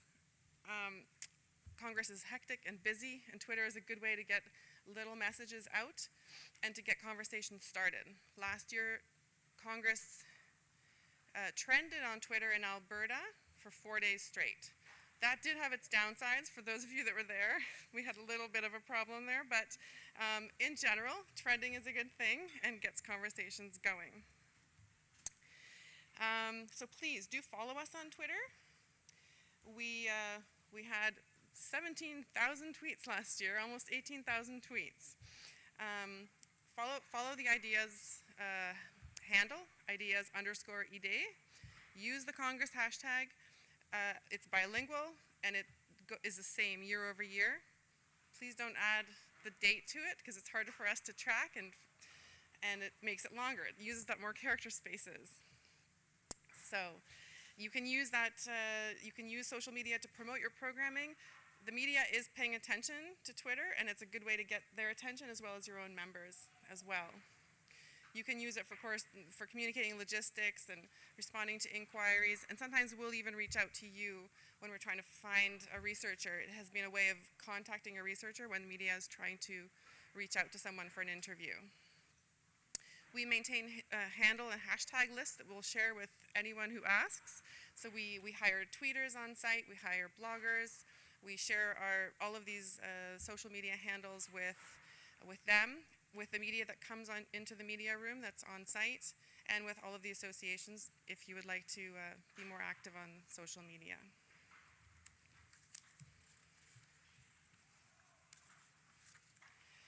So, just to close up on media outreach, if there are only 4 things you remember about the media part of Congress, it's please send us great programs with details, crisp abstracts, ideally contact information. This saves us a lot of Google searching to help promote your material. Encourage your members to welcome media attention. Better yet, if you do some of your own triage, let us know and help them. You can even suggest media training or identify media interest amongst your researchers. That would be very helpful.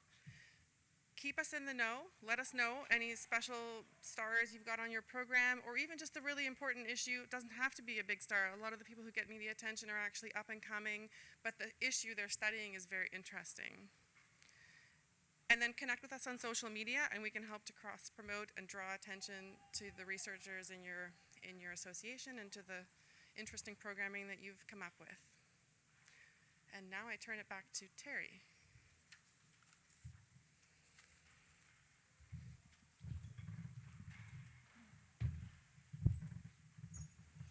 We're in the home stretch.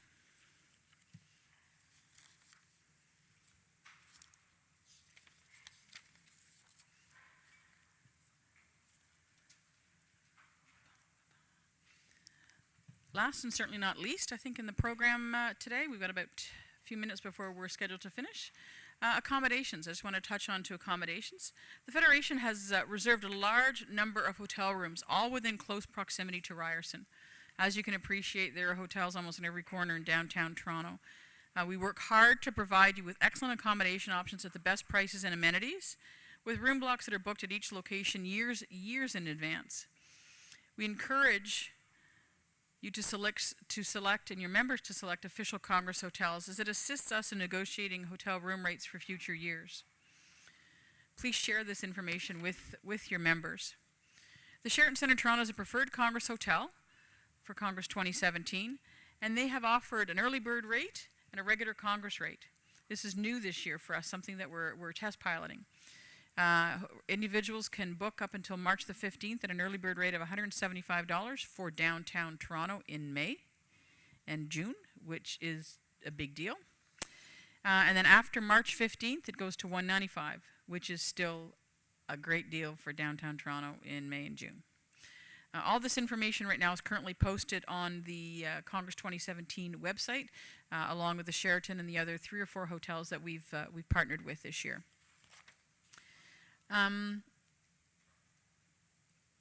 By booking with an official Congress hotel, you're staying near other attendees, you're allowing for more effective networking opportunities, and reservations are processed on a first-come, first-served basis. Not all hotels are all holding their entire hotels. Only a certain number of rooms at a certain price point are being allocated. Once they're full, they're gone, and you move up to the next price point. So we encourage you to message this information out to your individuals, and we will keep the website up to date with availability. Yes? I have a question. There's a question? Where was it? No? You had a question? No. Oh, I thought you raised your hand. I'm sorry, I saw this. Sorry, my apologies. Oh, sorry. I was excited. We had a question.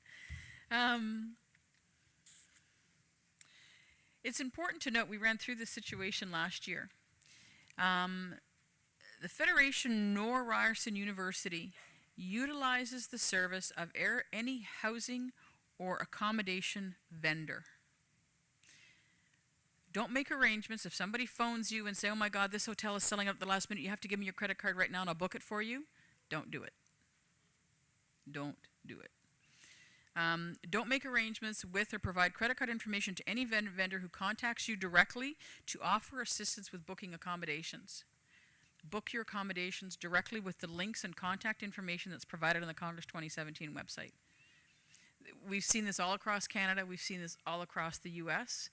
You probably Google any association conference accommodations page, and a disclaimer of this type of form is appearing on every single page.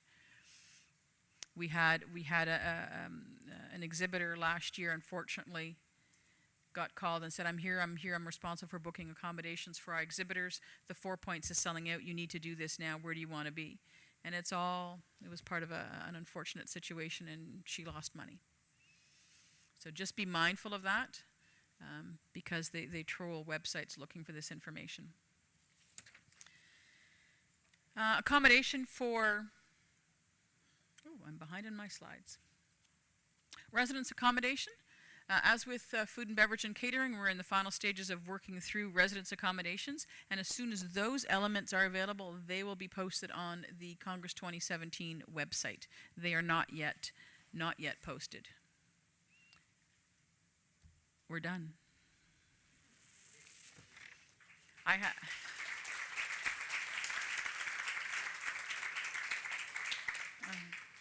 And the lights went out.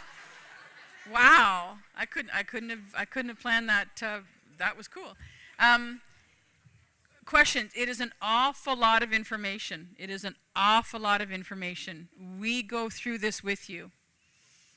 Are there any questions? Lunch is scheduled for noon. We have about 5-6 minutes. Any questions anyone has? Ashley would be more than happy to bring a microphone over, or if you want to come see me after, or anybody else after, we're here to help. We're here through lunch. There is a campus. Is there a campus orientation tour? It's not pouring rain outside. The campus orientation tour, for those of you that have signed up for it, we will gather at 1 o'clock out in the atrium here for the 1:15 tour. As you can appreciate, Ryerson is this very busy campus.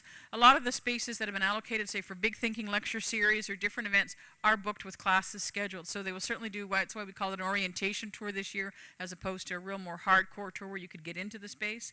It's more of an orientation to show you where things will take place and a bit of a wayfinding around campus. It's very compact, it's very close. There's the perception of your downtown Toronto that, oh my God, everything's far apart. We're closer together here than we were in Calgary. So keep those elements in mind. It's all really quite close together. We're around during lunch. If anybody has any questions of us, feel free to email us through the entire process. It's a lot of information. We'll go through it together, and we'll see everybody back in May. Thank you.